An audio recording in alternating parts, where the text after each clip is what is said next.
എല്ലാവർക്കും നമസ്കാരം. ഇന്ന് ജൂൺ 19 വായനാ ദിനമാണ്. നമുക്കറിയാം, വായനകൾ അന്യം നിന്ന് പോകുന്ന ഒരു കാലത്താണ് ഇന്ന് നാം ജീവിച്ചു പോകുന്നത്.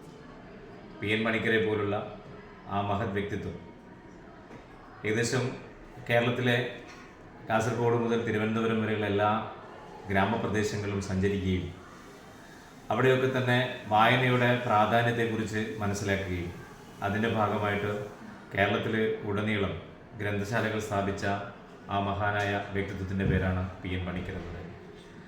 ആ മനുഷ്യൻ്റെ ചരമദിനമാണ് ഇന്ന് ജൂൺ 19. ഇതാണ് നമ്മൾ വായനാ ദിനമായിട്ട് ആചരിക്കുന്നത്. വായിച്ചു വളരുക, ചിന്തിച്ച് വിവേകം നേടുക എന്ന ആപ്തവാക്യം ഉയർത്തിപ്പിടിച്ചുകൊണ്ട് കേരളത്തിൽ 6000-ലധികം വായനശാലകൾ സ്ഥാപിക്കുകയും ഇന്ന് വായനയുടെ ആ ലോകത്തേക്ക് പുതിയ തലമുറയെ കൈപിടിച്ചുയർത്താനുള്ള എല്ലാ ശ്രമങ്ങളും ആദ്യ കാലഘട്ടത്തിൽ തന്നെ വായനയുടെ പ്രാധാന്യത്തെ മനസ്സിലാക്കിക്കൊണ്ട് നമ്മൾ പി.എൻ. പണിക്കർ അന്ന് കടന്നുപോയിട്ടുണ്ട്. ഇന്ന് കുഞ്ഞ് ക്ലാസ്സുകൾ മുതൽ അതോടൊപ്പം തന്നെ കേരളത്തിൻ്റെ എല്ലാ സർക്കാർ സ്ഥാപനങ്ങളിലൊക്കെ തന്നെ 1996 മുതൽ വായനാ ദിനമായിട്ട് ആചരിക്കുകയാണ് ജൂൺ 19. അതോടൊപ്പം തന്നെ നമ്മുടെ ഈ ഒരാഴ്ചക്കാലം 19 മുതൽ 25 വരെയുള്ള ഒരാഴ്ചക്കാലമാണ് വായന ഇന്ന് ആചരിച്ചുകൊണ്ടിരിക്കുന്നത്.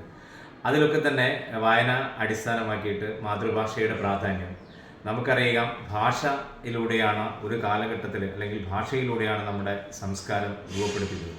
ഭാഷ പൂത്തും സംസ്കാരം തളിർത്തും എന്നുള്ളതാണ് യഥാർത്ഥപരമായിട്ട് ഭാഷയുടെ അവസ്ഥ. മാതൃഭാഷയെക്കുറിച്ച് കൃത്യമായ ഒരു അവബോധം ഇല്ലാതെ പോവുകയും അതോടൊപ്പം തന്നെ മറ്റു ഭാഷകൾ പഠിക്കാനുള്ള ആർജവം കുറഞ്ഞു വരുന്ന ഒരു കാലഘട്ടത്തിലൂടെയാണ് നാം കടന്നു പോകുന്നത്. അതുകൊണ്ട് തന്നെ സ്വാഭാവികമായിട്ടും ഈ വായനാ ദിനത്തിൽ നമുക്കൊക്കെ തന്നെ തീർച്ചയായിട്ടും ഒരു പ്രതിജ്ഞ സ്വാഭാവികമായിട്ടും എടുക്കേണ്ട അത്യാവശ്യമാണ്. വായിക്കുക, വായിച്ചു വളരുക എന്ന ഒരു ആപ്തവാക്യത്തെ മുന്നിൽ വെച്ചുകൊണ്ട് എല്ലാവർക്കും വായനാ ദിന സന്ദേശം നേരുന്നു. നന്ദി, നമസ്കാരം.